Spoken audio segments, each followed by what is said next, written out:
পুলিশের লাঠি লাথি রাজপথে প্রতিবাদের ঢেউ। পুলিশের মার খেয়েও চাকরি ফেরত চেয়ে ফের পথে শিক্ষকরা। শিয়ালদা থেকে ধর্মতলা পর্যন্ত মহামিছিল, সামিল নাগরিক সমাজও।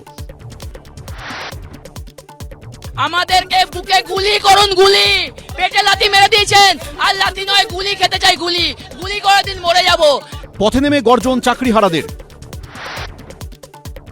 সবচেয়ে ব্যথা তো এখানে লেগেছে, শুধু আমার লাগেনি, সমগ্র শিক্ষক সমাজের লেগেছে। পুলিশ অমানবিকভাবে আমাদের মেরেছে। আমরা কোনো পাবলিক প্রপার্টির কিছু ক্ষয়ক্ষতি করিনি। শিক্ষকদের লাঠি পেটার প্রতিবাদে সামিল আরজিকর কাণ্ডের আন্দোলনকারীরাও। ফের পথে নামল নাগরিক সমাজ। শিক্ষিত সমাজকে আজকে রাস্তায় নামিয়ে দেওয়ার যে প্রচেষ্টা, যোগ্য যারা, তাদের অধিকার চাকরি করার সম্মান নিয়ে। মার খেয়েছেন শিক্ষকরা, প্রতিবাদে গর্জে উঠল নাগরিক সমাজ। বয়স ভুলে পিঠে পোস্টার লাগিয়ে পথে প্রবীণরাও। যতক্ষণ পর্যন্ত আশ আছে ততক্ষণ আমি পাস ছাড়বো না। অফিস ডিআই অফিস দখল করতে যাবেন কেন? পুলিশের শিক্ষক পেটানোর পরেও প্রশ্ন ফিরহাদের। ওএমআরের মিরর কপিটা লুট করেছেন, লুকিয়ে রেখেছেন, তার দায় কি ফিরহাদ হাকিম নেবেন?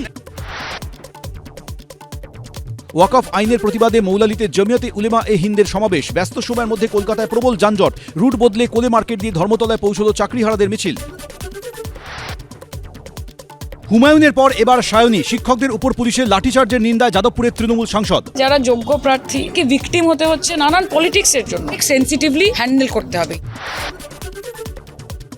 কসবায় ডিআই অফিসে চাকরিহারাদের পুলিশের লাঠির পর উত্তপ্ত রাজনীতি। বিনা উস্কানিতে হামলা, জ্বালিয়ে দেওয়ার হুমকি। পোস্ট কলকাতা পুলিশের।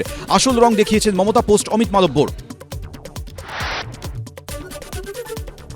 চাকরি চেয়ে জুটেছে পুলিশের লাঠি লাথি। এবার চাকরিহারাদের বিরুদ্ধে জোড়া মামলা পুলিশের। অজ্ঞাত পরিচয়দের বিরুদ্ধে ডিআই ও কসবা থানার মামলা।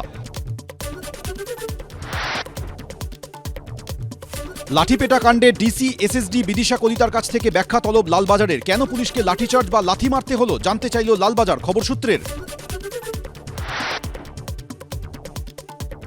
জীবিকা বাঁচাতে জীবনবাজি। পেটে লাথি, পিঠে লাঠির পর ক্লাসরুম ছেড়ে রাস্তায় শিক্ষকরা। এসএসসি ভবনের সামনে বৃষ্টি মাথায় রিলে অনশনে চাকরিহারারা। চাকরি বাতিল কাণ্ডে তোলপাড়। ওয়েমারের মিরর ইমেজ প্রকাশের দাবি। কাল চাকরিহারাদের এসএসসি ভবন অভিযান।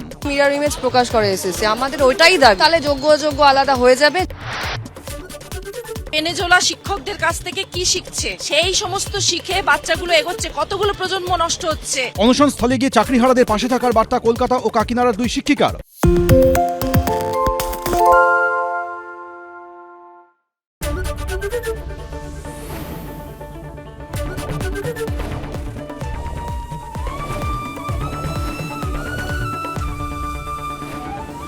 এবিপি আনন্দ, এগিয়ে থাকে, এগিয়ে রাখে।